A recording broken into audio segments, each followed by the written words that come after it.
Bismillahirrahmanirrahim. Terima kasih yang sudah stream dan klik video ini. Assalamualaikum warahmatullahi wabarakatuh. Kita bertemu lagi ya di mata kuliah Startup Bisnis dengan model bisnis dan juga financing. Oke. Di sini kita akan bahas selain model bisnisnya, kita juga akan bahas masalah strategi perencanaan keuangannya atau financial planningnya bagi sebuah perusahaan startup. Oke, langsung saja. Untuk model bisnis yang pertama ya, jadi model bisnis ini sering kali dikaitkan pada proses bagaimana startup memperoleh pendapatan atau aliran uangnya, atau yang bisa disebut dengan revenue stream. Jadi karena yang namanya startup bisnis itu kan kita juga punya bahasa-bahasa tersendiri ya gitu, selain mungkin kalau teman-teman tahu bahasa Jaksel gitu kan, bahasa milenial, bahasa Jawa ya, bahasa orang Jawa gaul kan gitu juga ada, sama seperti di startup. Jadi kalau biasanya kita menyebut keuntungan atau laba, kalau di perusahaan startup kita sebut namanya revenue stream. Nah, lalu model bisnis ini juga sangat bervariasi pastinya mengikuti ide, kreasi, dan juga inovasi dari seorang pebisnis. Lalu model bisnisnya juga tidak hanya meliputi bagaimana startup bisa mendapatkan uang dari konsumen atau pelanggannya, tetapi juga melibatkan beberapa pihak yang memang sebagai proses pengembangan usaha. Jadi bisa distributornya, suppliernya, dan juga konsumen perantara. Kalau konsumen perantara ini ya selain supplier dan juga distributor bisa seperti antara konsumen A dengan berbicara ke konsumen B gitu kan, mempromosikan sebuah produk. Padahal konsumen A ini belum membeli produknya gitu kan. Ya, bahasanya bisa disebut dengan sales atau enggak kalau kita merekomendasikan produk ke orang terdekat gitu, entah ke teman atau ke saudara. Terkadang kan kita walaupun tidak tahu, tidak pernah membeli produknya atau mungkin belum ya, tapi karena melihat reviewnya bagus gitu, akhirnya oke, bisa direkomendasikan. Itu juga bisa disebut dengan konsumen perantara. Oke, kemudian kita masuk ke model revenue stream. Jadi model revenue stream ini ada beberapa teman-teman ya. Karena revenue stream tadi seperti yang dibilang income atau sumber pendapatan yang akan diterima oleh startup.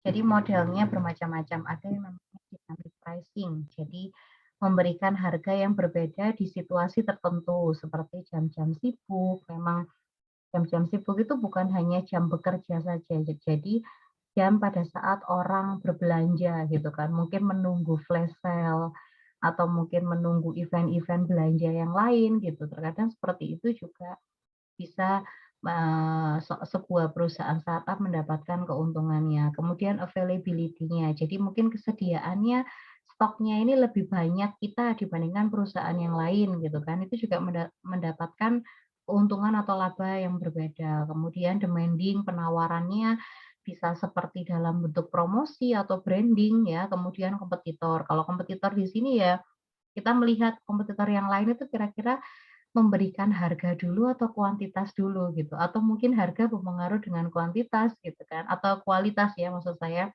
kualitasnya tuh berpengaruh atau tidak. Kemudian subscription, jadi di sini harga yang diberikan dengan model berlangganan atau berdasarkan klasifikasi keanggotaan. Jadi bisa anggotanya termasuk subscriber gitu kan, yang basic, standar atau premium. Biasanya bahasa basic, standar atau premium ini kalau misalnya contohnya ya, kalau kita berlangganan aplikasi streaming gitu kan. Mungkin kalau yang basic itu mungkin hanya bisa di satu device dengan apa ya, istilahnya kualitas high definition yang tidak pikselnya tidak terlalu besar, mungkin hanya 360 sampai 480 piksel, seperti itu bisa. Atau mungkin yang standar itu tengah-tengah atau ya premium juga otomatis akan lebih tinggi ya yang ditawarkan. Kemudian kalau istilah bronze, silver, gold, platinum gitu kan, itu biasanya di konsumen dari marketplace. Misalnya teman-teman yang suka belanja nih, katakanlah seminggu bisa menghabiskan 300.000 gitu kan untuk belanja di marketplace. Itu kalau sebulan, udah nggak sampai sebulan juga pasti sudah bisa sampai silver ke gold ya, atau mungkin sudah gold seperti itu. Lalu freemium, freemium ini ada harga free, ada harga premium. Jadi istilahnya bisa juga kalau kita beli harga premium, kita akan mendapatkan harga free di klasifikasi yang berbeda gitu. Jadi premium ini sudah double combo gitu ya, sudah paket combo lah dengan mungkin basic, standar, atau mungkin brown, silver seperti itu. Lalu ads, keuntungan yang didapatkan dari penerimaan iklan, teman-teman pasti sudah paham ya, sudah banyak yang paham mengenai ini. Kalau kita streaming, tiba-tiba ada ads-nya gitu kan, itu juga memang keuntungan yang didapatkan pada perusahaan startup.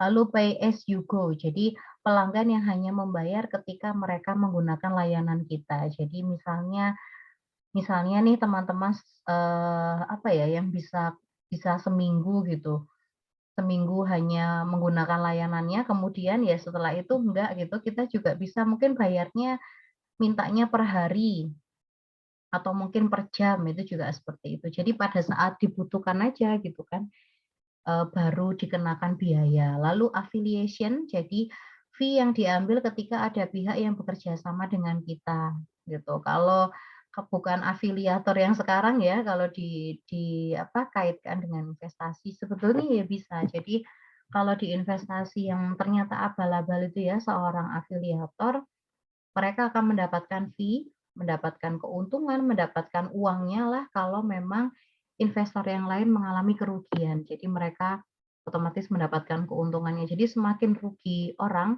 akan semakin untung mereka seperti itu. Kalau bermainnya di investasi gitu kan.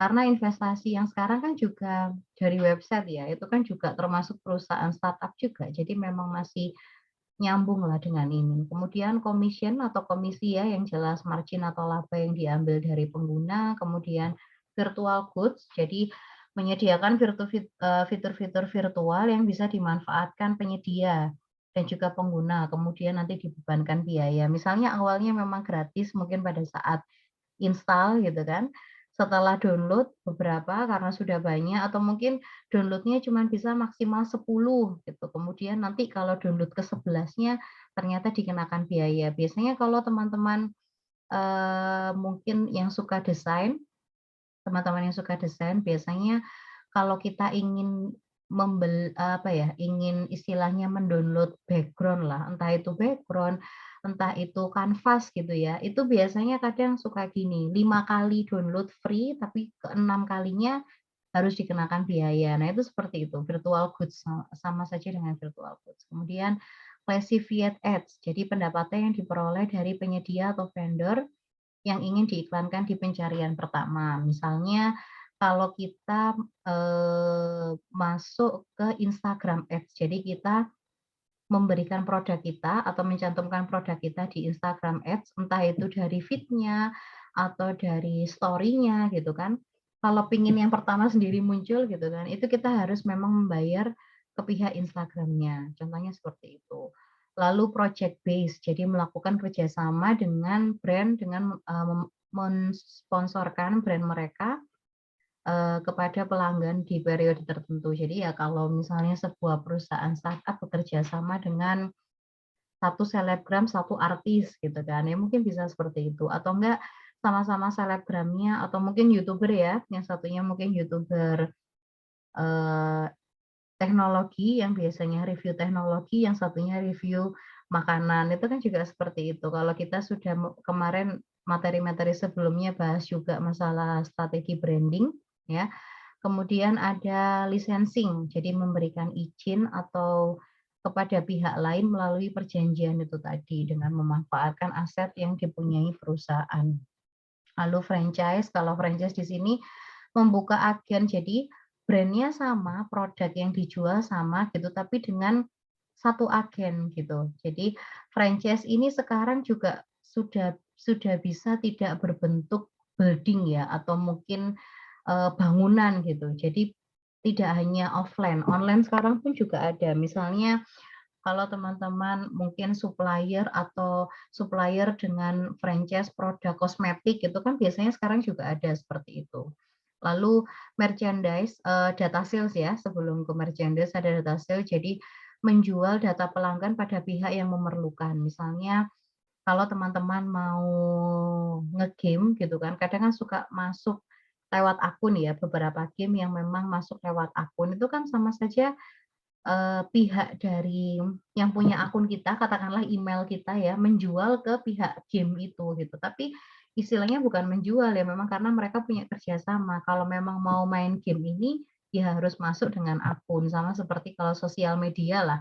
Gampangannya seperti itu kan, sosial media bisa lewat email ya, atau mungkin lewat nomor HP gitu kan, mungkin bisa jadi. Lalu merchandise dengan cara membuat karakter atau aksesoris yang mencerminkan produk kita. Biasanya bisa mungkin shopping bag, paper bag, atau mungkin action figure ya yang sudah hype gitu, biasanya memakai action figure itu juga bisa. Lalu di sini langsung masuk hubungan model bisnis dengan financial startup. Jadi model bisnis itu memang sangat mempengaruhi ya, yang jelas revenue stream atau aliran uang yang akan diterima oleh startup. Karena kalau kita istilahnya stuck, tidak berinovasi, tidak berkreasi seperti itu kan, ya gimana aliran streamnya mau revenue streamnya mau enak gitu kan, pasti ada nyandetnya gitu, ada buntunya kan seperti itu. Lalu startup bisa memilih model aliran keuntungan. Jadi memperoleh keuntungan di depan, di tengah, atau mungkin memilih untuk keuntungannya langsung di belakang gitu. Jadi di awal berorientasi biasanya membangun engagement dulu. Engagement itu gampangannya berarti membangun kerjasama. Atau enggak kita harus membangun brand kita sendiri. Misalnya brandku ini khusus kosmetik, tapi kosmetik halal, katakanlah seperti itu. Jadi engagement-nya di sini selain produk kosmetik, yang kedua halal. Lalu di tengah berorientasi, misalnya monetisasi member. Jadi membernya sebagai klasifikasi keanggotaan itu tadi ya. Kemudian di belakang berorientasi, jadi memanfaatkan data yang dipunya untuk keperluan lain. Bisa seperti itu teman-teman. Ya, masuknya sama seperti di sini, di bagian model dari revenue stream ini tadi. Jadi memang sangat mempengaruhi yang namanya strategi dari perencanaan keuangan startup. Lalu di sini pertumbuhan dari startup. Jadi startup itu kan identik dengan rapid growth. Jadi entah itu akan naik, kalau setiap naik ya naiknya langsung masif, atau mungkin naik secara tahap. Nah, itu namanya rapid. Lalu perusahaan yang tidak memiliki rapid growth tidak bisa disebut sebagai startup, namun perusahaan biasa saja. Karena gini istilahnya, selama 2 tahun, karena kan yang dijual ini kan aplikasi ya, aplikasi software yang memang berhubungan dengan teknologi. Kalau selama 2 tahun hanya itu-itu saja, ya memang bukan perusahaan startup, namanya hanya istilahnya itu sebagai add-ons gitu ya, sebagai bonus. Jadi bonusnya perusahaan ini tuh mereka punya yang namanya aplikasi ini. Nah, seperti itu. Lalu rapid growth ini artinya memiliki perkembangan yang sangat pesat. Jadi kurva perkembangan startup-nya memang seringkali dimiripkan dengan hockey stick. Ya seperti ini ya teman-teman contohnya. Stick golf gitu loh. Jadi contohnya seperti ini. Lalu kunci dari pertumbuhan startup memang harus tumbuh dari sisi ukuran dan sisi pendapatan. Ukuran di sini juga hampir sama ya, beda tipis dengan pendapatan itu tadi. Jadi revenue stream-nya itu sangat mempengaruhi rapid growth-nya dari sebuah startup.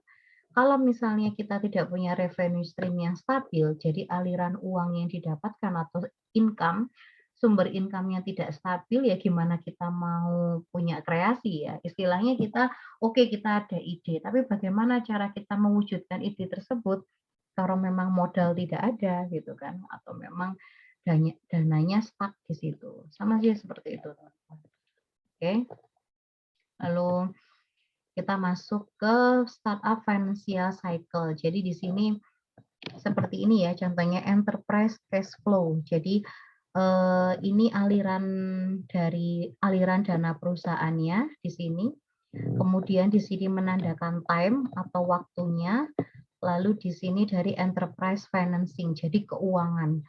Jadi stabil apa enggaknya keuangan itu garisnya di sini teman-teman. Lalu di sini kan ada namanya seed capital dan early stage. Jadi orientasi yang di depan. Nah, kemudian early growth. Jadi kira-kira kecepatan enggak untuk pertumbuhan startupnya ini loh, dalam 2 tahun kok tiba-tiba langsung segini gitu kan. Sedangkan pebisnis itu sendiri tidak punya ide yang lebih dari itu, kira-kira dia masih stuck di ide tersebut. Nah, kira-kira ini kecepatan apa enggak ya? Lalu di sini letter growth. Jadi setidaknya mereka menggunakan ancang-ancang, oke, dalam 2 tahun di launching-nya pelan-pelan. Misalnya versi A dulu, kemudian versi B, baru nanti versi C, seperti itu. Mungkin bisa menggunakan artificial intelligence, misalnya sebuah perusahaan startup game. Jadi awalnya hanya anime-anime biasa gitu kan, pakai kartun gitu. Tapi lalu tiba-tiba pakai artificial intelligence yang terlihat lebih hidup, yang terlihat lebih nyata, mungkin seperti itu. Oke, sama saja. Kemudian di sini juga ada dari idea gitu kan, dari ide, lalu produk prototype, lalu first consumer. Jadi kira-kira first impression dari seorang pelanggannya yang seperti apa, pertumbuhan dan juga ekspansinya. Di sini kan ada ya dari angel, seed funding. Jadi angel di sini itu memang benar-benar investor awal ya dari sebuah startup, perusahaan startup. Kemudian di sini mulai membentuk yang namanya keuangannya itu kira-kira mulai menuju stabil lah, kira-kira seperti itu. Lalu di sini venture capital. Venture capital itu kan di sini dilalui sama ide dan juga ekspansinya. Entah nanti resikonya tinggi atau akan rendah. Di sini venture capitalnya akan istilahnya mengetahui lah, sebuah perusahaan mengetahui, baru nanti masuk ide yang lebih ini ya, jadi masuk ke first customer growth sampai produk prototype sampai ekspansi, masuk di daerah public market dan juga private equity. Jadi public market ini karena memang sudah tahu lah, pasar itu udah tahu, ibaratnya pasar membutuhkan kita. Nah, itu sudah masuk ke growth-nya yang lumayan rapid ya, istilahnya masif lah, pertumbuhannya masif. Seperti itu. Oke. Nanti kalau ada pertanyaan bisa langsung ditanyakan saja di grup atau mungkin bisa chat pribadi ya teman-teman. Kemudian di sini ada startup finansial. Jadi di awal pendirian dan juga startup growth-nya. Jadi pertumbuhan growth-nya sendiri. Jadi kalau di awal pendirian biasanya startup itu mengandalkan modal sendiri dan profitabilitas dari bisnis model.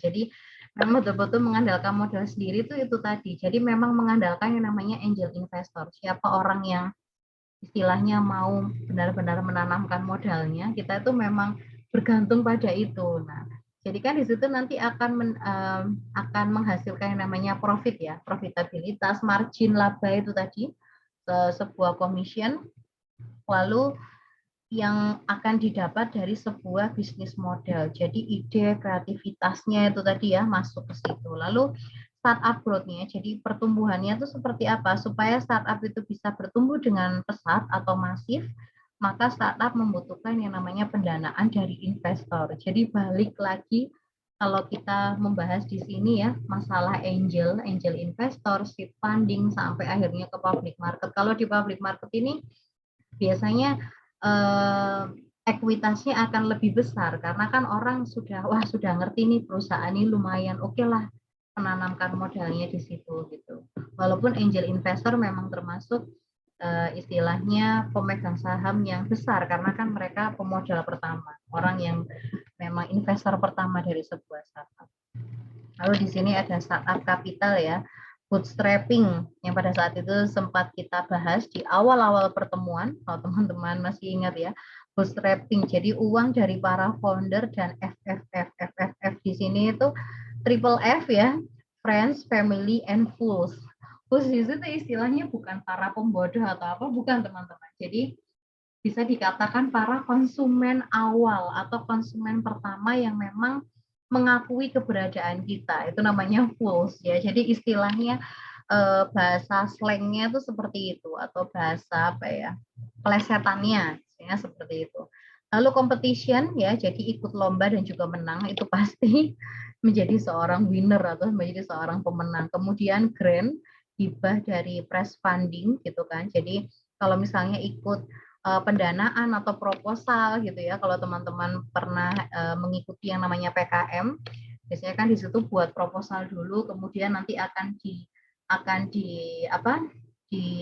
justifikasi anggaran, membuat justifikasi anggaran yang nantinya kita juga mengajukan itu gitu ke pihak yang memang memberikan grant itu tadi atau hibah. Kemudian angel investor, jadi investor perorangan yang profesinya memodali usaha atau proyek yang pastinya untuk mendapatkan keuntungan. Kemudian visi di sini bukan video call ya teman-teman, tapi venture capital. Jadi perusahaan investor yang mendanai startup untuk mendapatkan keuntungan berupa perolehan saham. Jadi kira-kira investornya bukan hanya angel lagi, jadi kita nyari nih kira-kira selain angel siapa lagi orang yang memang mau mendanai startup kita. Gimana biasanya kalau misalnya perusahaan startup sudah mulai mencari itu kalau mereka sudah melebihi 2 tahun ya terkadang. Angel investornya oke sudah memberikan banyak modal, ternyata mungkin belum bisa launching, katakanlah seperti itu, mereka butuh yang namanya VC ini. Kemudian crowdfunding. Jadi crowdfunding ini startup di awal popularitasnya yang mengeluarkan produk yang akan dijual dengan menawarkan pre-order. Jadi misalnya game lah ya, yang gampang itu ya game ya. Misalnya butuh game dengan upgrade-an terbaru, tapi gimana caranya supaya itu rame gitu kan? Pre-order dulu lah. Jadi orang-orang tuh pada hektik gitu. Kira-kira wah ini kayaknya boleh nih gitu kalau kita menjadi konsumen pertama yang punya itu gitu. Jadi sebagai seorang yang mungkin PO duluan gitu ya, pesen duluan gitulah. Lalu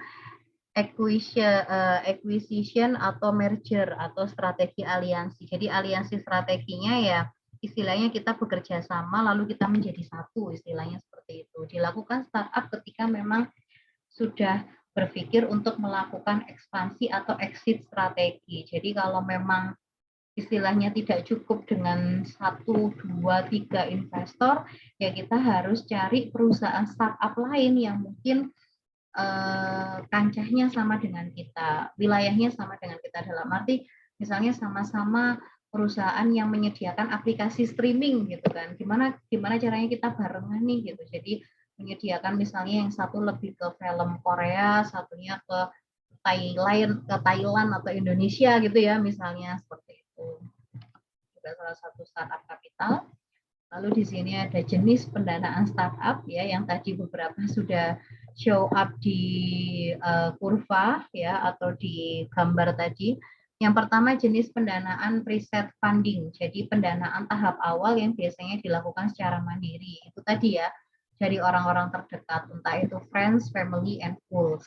Kemudian seed funding. Jadi jumlahnya sekitar 500.000 sampai 2 juta yang akan perusahaan akan dievaluasi menjadi 3 sampai 6 juta. Biasanya pendanaan ini digunakan untuk pengembangan produk, peneliti pasar, dan juga menggaji tim. Jadi kan ya namanya kita tidak bisa bekerja sendiri ya, walaupun kita yang mempunyai ide tersebut, tapi kalau tidak ada tim ya itu tidak akan terrealisasikan.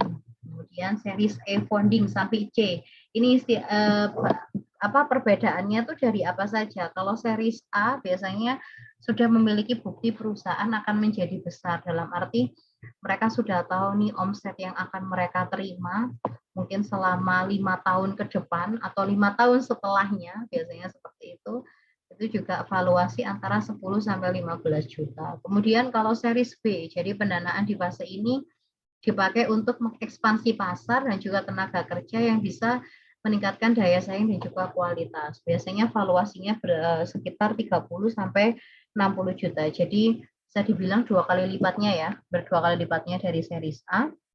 Kemudian di series C, startup sudah bisa masuk kepada fase produk atau market fit. Jadi istilahnya sudah punya marketnya, sudah punya konsumennya gitu kan, sudah punya pengembangan pasarnya tadi, pengembangan perusahaannya yang terlibat di pasar seperti supplier dan juga distributornya yang nanti juga akan punya misi go internasional seperti itu. Lalu IPO ya atau IPO, jadi melepas saham startup untuk dimiliki masyarakat luas. Jadi bisa masuk ke BEI gitu kan, bisa termasuk di BEI ataupun OJK. Oh kalau OJK mungkin tidak ya, BEI untuk bursa efek. Jadi untuk misalnya bisa invest ke perusahaan ini, menjadi investor perusahaan ini, bisa seperti itu, menanamkan modalnya atau mungkin membeli sahamnya juga bisa. Lalu di sini menghitung valuasi startup ya. Kalau di sini dilihat dari account surplus, lalu defisit ya, plus minusnya, kemudian ini time-nya. Di sini kurva menggambarkan posisi kas atau keuangan dari awal berdiri. Jadi surplusnya itu berapa, kemudian defisitnya berapa. Lalu titik X di sini ya teman-teman, jadi mengeluarkan modal pada awal untuk memulai usaha. Otomatis ya mereka defisit karena mereka mengeluarkan dulu, belum mendapatkan keuntungan tersebut. Lalu antara X dengan Y, jadi antara titik ini dengan titik ini, startup mulai berjalan tetapi cost lebih besar daripada pendapatan. Ya jelas karena memang belum, istilahnya belum tahu kan, orang belum tahu, masyarakat belum mengetahui yang akan ada produk tersebut gitu, masih belum tahu. Kemudian titik Y-nya sendiri mencerminkan total investasi yang sebenarnya yang dibutuhkan oleh startup. Jadi misalnya biaya yang mereka peroleh di titik X, padahal yang masih mereka punya itu masih di Y. Jadi memang harus punya investor yang lain itu tadi. Makanya ada yang namanya startup capital ini ya teman-teman. Jadi memperolehnya itu selain dari angel investor itu ternyata dari mana dulu gitu kan. Seperti itu. Lalu keuangan yang akan berangsur naik seiring pertumbuhan penjualan dan penggunaan startup. Jadi kalau dari kita X ke Y sampai nantinya ke Z ini, jadi yang namanya naik berarti masif ya teman-teman. Jadi berangsur naik seiring pertumbuhan. Kemudian kurva menyentuh titik 0 pada saat itu startup mengalami yang namanya BEP atau break even point. Jadi kira-kira di sini itu titik stabilnya startup itu seperti ini gitu. Mungkin pas posisi di entah pada saat titik stabil atau mungkin titik stagnan itu juga bisa seperti itu. Itu bisa disebut namanya break even point. Kalau teman-teman belajar di mikroekonomi itu akan ada ya istilah BEP. Kemudian di sini contohnya, contoh dari matriks untuk menghitung valuasi startup, teman-teman bisa baca sendiri ya untuk perhitungannya. Lalu di sini sebetulnya sama seperti ini teman-teman. Jadi kalau pada saat kurva berada di titik 0 atau istilahnya merugi itu tadi ya, entah itu stabil, entah itu stagnan, entah itu stuck aja di situ ya. Valuasi perusahaan tidak bisa dihitung dengan menggunakan laba. Jadi seorang investor memang harus menghitung yang namanya gross merchandise value. Jadi nilai total transaksinya itu kira-kira bisa nggak dibuat untuk, ada nggak sih istilahnya sisa-sisa untuk dibuat apa ya, modal yang bisa mengalir lagi gitu. Kira-kira muter lagi itu kira-kira akan ada nggak? Lalu di sini seperti besarnya potensi industri. Jadi besarnya pengguna dan konsumen dan juga serta kecepatan pertumbuhan. Memang di mana-mana ya teman-teman yang namanya berjualan lah, katakanlah berjualan seperti itu. Karena kan di sini walaupun memang teknologi, berbasis teknologi yang nantinya akan aplikasi atau software kan sama aja jualan juga atau namanya juga pebisnis gitu kan. Itu juga tidak bisa kita langsung asal-asalan membandingkan, mungkin dilihat dari kompetitor aja. Sama seperti di sini, contoh perbandingan dari startup versus perusahaan konvensional. Dari 2017 ya sampai 2021 bisa terlihat jelas hampir berapa kali lipatnya kan ini, dari 100 ini 60, di company 2 60. Ini GMV, di sini nilai total transaksi dari company 1 ke company 2, kemudian 200. Jadi semakin memang tinggi nilai transaksinya akan semakin tinggi juga profit atau loss-nya. Seperti itu. Memang ya masih masuk akal ya teman-teman. Yang namanya juga perusahaan, entah itu startup atau mungkin perusahaan yang memang ada buildingnya yang lain ya, atau perusahaan bangunannya. Kemudian valuasi startup akan dihitung berdasarkan asumsi dari IRR ya. Jadi teman-teman harus belajar lagi yang namanya manajemen keuangan. Buka lagi kira-kira internal rate of return itu apa. Jadi matriks yang digunakan dalam analisis keuangan yang bisa memperkirakan keuntungan investasi. Kalau teman-teman belajar masalah return on investment ya, ini temennya. Jadi IRR ini internal rate of return ya. Teman dari investasi investment itu tadi, kira-kira kalau kita sudah mengeluarkan uang ya, jadi sama seperti di sini. Kalau kita sudah punya modal di X, walaupun kita sebenarnya hanya punya modal di Y, kira-kira kita bisa nggak sih masuk, bisa nggak memperkirakan keuntungan dari investasi itu tadi, ya. Kemudian di sini apakah startup yang mengalami pertumbuhan yang masif pada akhirnya akan memperoleh keuntungan? Belum tentu. Jawabannya karena apa? Biasa yang namanya modal itu kan bukan hanya untuk keuntungan dari langsung dari pebisnisnya. Katakanlah yang punya pemimpinnya, pasti kan itu akan dibagi. Mulai dari mungkin nanti biaya sarpras, biaya transport, administrasi, biaya dari tim-tim yang lain gitu kan, tunjangan dan lain sebagainya. Mungkin seperti itu. Makanya memang belum tentu langsung memperoleh keuntungan secara bulat. Katakanlah keuntungan pada saat itu 20%, belum tentu yang akan diperoleh dari seorang pebisnis langsung 20%, ya kan, pasti 10%-nya nanti akan dibagi untuk apa, 10%-nya lagi sampai akhirnya ternyata yang diterima mungkin 5%, seperti itu. Dan itu memang hal yang wajar, oke, karena memang seorang pebisnis ya.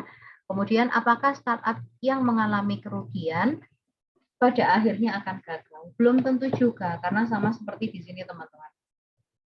Profit atau loss-nya, walaupun mereka itu istilahnya dari sini ya 10-20 kan lumayan untuk ukuran million US dollar. Tapi dari GMV-nya atau keuntungannya atau nilai total transaksinya juga lumayan. Jadi istilahnya kerugian yang mereka peroleh masih tertutupi dengan nilai total transaksi seperti itu. Jadi kalau misalnya perusahaan startupnya sudah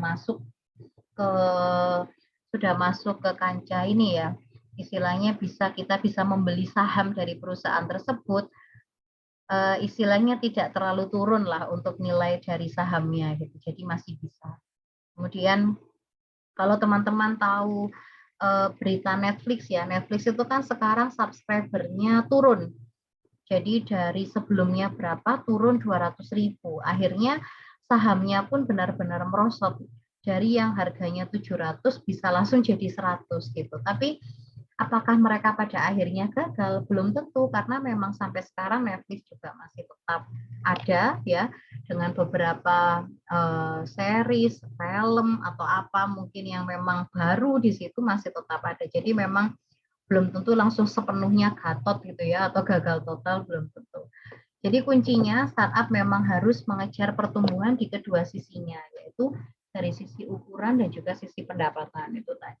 Dan pada akhirnya untuk menilai sebuah valuasi bisnis dari sebuah perusahaan startup, investor memang harus memiliki data-data seperti breakdown GMV, jadi nilai total transaksinya berapa, kemudian pendapatan dan keuntungannya, jadi mulai dari profit, lalu revenue stream-nya, model bisnisnya, dan juga jumlah pelanggan baru dan berulang. Jadi bukan hanya satu pelanggan baru saja yang datang atau masuk, tapi juga pelanggan yang memang sudah lama berlangganan di situ. Seperti itu teman-teman mengenai model bisnis dan juga financing. Semoga bermanfaat untuk kalian semua. Kalau memang lupa, jangan lupa di stream lagi ya, dibuka lagi. Semoga bermanfaat juga, terus bermanfaat untuk kalian dimanapun berada. Oke, terima kasih sekali lagi. Wassalamualaikum warahmatullahi wabarakatuh. Terima kasih.